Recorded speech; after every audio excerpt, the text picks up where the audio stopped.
You know, I think we need to remember that Daniel told us that God puts kings in their thrones and He dethrones them at will. Now, that's not always a good thing. God hardened Pharaoh's heart, and it put all of Egypt through a great deal of pain and suffering, but it led to the freedom of the Jewish people under Moses, the Hebrew people under Moses. What we have to keep in mind is that these things are in God's hands. So how do we pray for leaders that are antithetical to God, that are against God?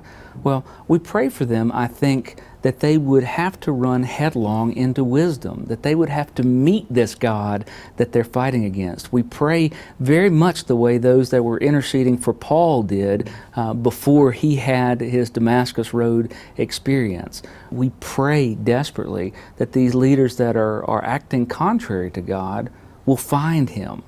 Now, that's a fascinating thing, because the greatest way, the fastest way to rid yourself of enemies is for God to bring peace to all. And that sounds like a pat answer, but it's really not. When God changes a heart, and He can do it overnight, then we prosper. Now, there's one other aspect I'll mention, though, is we often don't know. I've said it in the past that God plays chess when we play checkers. We don't know what God's accomplishing through a leader, or by allowing a leader to have a season of wickedness. God's not going to cause the wickedness. He's not going to inspire the wickedness. But sometimes He steps back and He says, all right, young man, you've got it.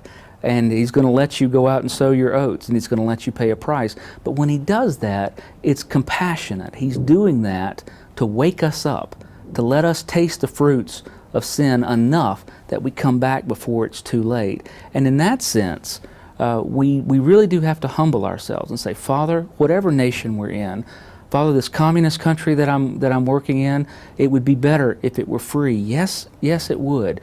But that same communism creates environments that the light of God shines more brightly than it would someplace else. Maybe God's doing something different. And we have to ask God, how do you want us to interact with this government?